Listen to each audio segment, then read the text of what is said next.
नमस्कार विद्यार्थी मित्रांनो, ऑल इज वेल या यूट्यूब चॅनलवर आपले स्वागत आहे. आज आपण पर्सनल प्रोनाउन्स इंग्रजीविषयी माहिती घेणार आहोत. वैयक्तिक सर्वनामे. आय म्हणजे मी किंवा मला हे प्रथम पुरुषी एकवचनी सर्वनाम असल्याने हे स्वतःला उद्देशून बोलण्यासाठी वापरले जाते. उदाहरणार्थ, आय एम अ बॉय, मी मुलगा आहे. आय एम अ गर्ल, मी मुलगी आहे. या पद्धतीने. वी म्हणजे आम्ही, आम्हाला किंवा आपण हे प्रथम पुरुष अनेकवचनी सर्वनाम आहे. अनेकामध्ये आपण आहोत असे दर्शविण्यासाठी हे वापरलं जातं. उदाहरणार्थ, वी आर फ्रेंड्स, आपण मित्र आहोत. वी आर स्टुडंट्स, आपण विद्यार्थी आहोत असे. पुन्हा यू म्हणजे तू.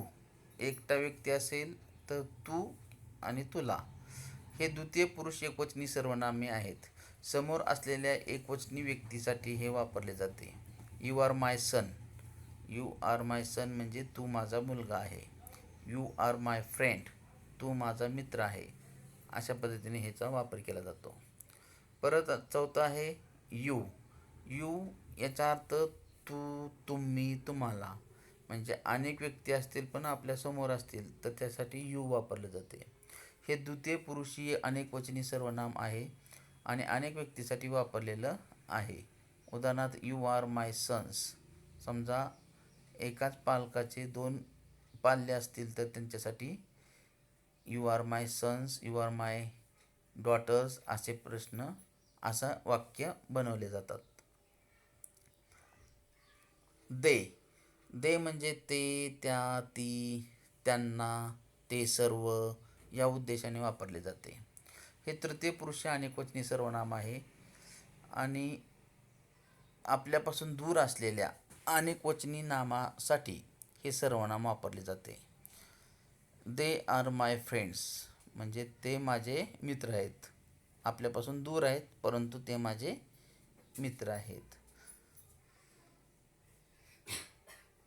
तृतीय पुरुषी एकवचनीमध्ये ही म्हणजे तो, त्याने, त्याला. हे तृतीय पुरुषी एकवचनी वैयक्तिक सर्वनाम आहे.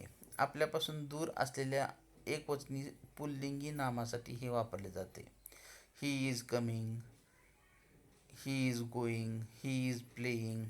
तो खेळत आहे, तो येत आहे, तो जात आहे या उद्देशाने वापरले जातात. त्यामध्येच तृतीय पुरुषी एकवचनामध्ये दुसरा शब्द आहे शी म्हणजे ती किंवा तिने किंवा तिला. हे तृतीय पुरुष एकवचनी वैयक्तिक सर्वनाम आहे. आपल्यापासून दूर असलेल्या एकवचनी स्त्रीलिंगी नामासाठी हे सर्वनाम वापरले जाते.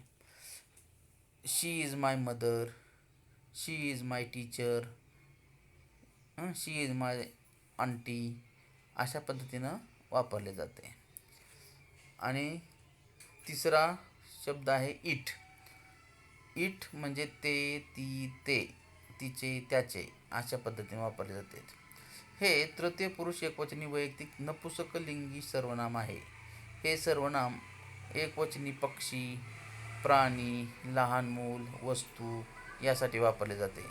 उदाहरणार्थ, इट इज अ डॉग, तो कुत्रा आहे. इट इज अ कॅट, ती कॅट म्हणजे मांजर आहे या उद्देशाने वापरले जाते. तर हे झाले पहिले विभक्ती प्रत्यय जे आपण एकवचनी आणि अनेकवचनी पाहिले. आता त्यानंतर धिस, THIS, धिस हा शब्दाचा अर्थ आहे हा, ही, हे. हे दर्शक सर्वनाम आहे. जवळ असलेली एकवचनी व्यक्ती, वस्तू, प्राणी यासाठी हा शब्द वापरला जातो. This is my book, this is my pen, this is my notebook. हे माझे पुस्तक आहे, हे माझी वही आहे, हा माझा पेन आहे. अशा उद्देशाने हा कर्ता म्हणून वापरला जातो. दॅट म्हणजे तो, ती, ते. हे सुद्धा संबंधदर्शक सर्वनाम आहे. लांब असलेल्या एकवचनी व्यक्तीसाठी, वस्तूसाठी, प्राण्यासाठी हा शब्द वापरला जातो. That is a dog, that is a cat या उद्देशाने. आता दीज म्हणजे हे, ह्या, ही. जवळ असलेल्या अनेक वचनी वस्तू, व्यक्ती यासाठी दीज हा सर्वनाम वापरले जाते. आता धिसचे हे अनेक वचन दीज आहे. दीज आर माय बुक्स म्हणजे ही माझी पुस्तके आहेत. दीज आर माय पेन्स हे माझे पेन आहेत. आता दूर असलेल्या अनेक व्यक्ती, प्राणी किंवा वस्तू दर्शविण्याचे काम दोज हे दर्शक सर्वनाम करते. दॅटचे हे अनेक वचन असल्या कारणाने दोज वापरले जाते. आता दोज आर माय बुक्स आपल्यापासून दूरवर आहेत, लांब आहेत, परंतु आपले आहेत, म्हणून ती माझी पुस्तके आहेत. दोज माय नोटबुक्स ते माझे वह्या आहेत. अशा उद्देशाने हा शब्द वापरण्यात येतो. आता हे सर्व सर्वनामे कर्ते म्हणून काम करत असतात. याविषयी आज आपण माहिती पाहिली.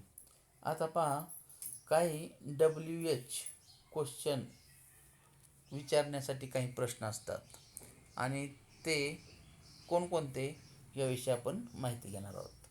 बघा, प्रश्नार्थक शब्द, त्याचा उच्चार, मराठी अर्थ, अपेक्षित उत्तर काय असते. आता व्हॉट म्हणजे काय. व्हॉट म्हणजे काय याचा अर्थ माहिती किंवा चौकशी करण्यासाठी हा प्रश्न विचारला जातो. व्हेन म्हणजे केव्हा. कालदर्शक किंवा वेळदर्शक प्रश्न विचारण्यासाठी हा शब्द वापरला जातो. फेअर म्हणजे कोठे, ठिकाण किंवा स्थळ किंवा जागा विचारण्यासाठी हा शब्द वापरला जातो. व्हाय म्हणजे का, कारण विचारण्यासाठी. हू म्हणजे कोण, नाम किंवा व्यक्ती किंवा हुद्दा हे विचारण्यासाठी हा हू ने प्रश्न विचारला जातो. हुम कोणाला, एखादे नाम, कर्म, द्वितीया इत्यादी जर द्यायचं असेल तर हुमने प्रश्न विचारला जातो. विथ हुम कोणाबरोबर, एखादे नाम, कर्म, द्वितीया याविषयी विचारला जातो. टू हुम कोणास, कोणाला. Of hmm कोणाबद्दल. विच कोणता, कोणती, कोणते, ठिकाण, गाव, शहर, देश यासाठी वापरला जातो. इन विच कोणत्या, ती, ते, ठिकाण, गाव, शहर, देश यांच्यासाठी वापरला जातो. टू विच कोणत्या, ती, कोणती, कोणते, गाव, शहर, वस्तूचे नाव विचारण्यासाठी हा प्रश्न विचारला जातो. हुज म्हणजे कोणाचा, कोणाची, कोणाचे यासाठी मालकी विचारण्यासाठी हा प्रश्न विचारला जातो. हाऊ कसा, कशी, कसे यासाठी वर्णन, रीत, पद्धत, स्वभाव यासाठी हा प्रश्न विचारला जातो.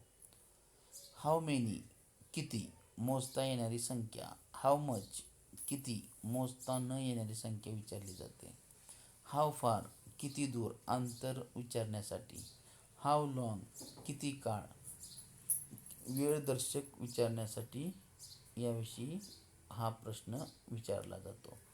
तर आज आपण WH टाईप क्वेश्चन्स आणि त्याचबरोबर सर्वनामे याविषयी आपण माहिती घेतलेली आहे.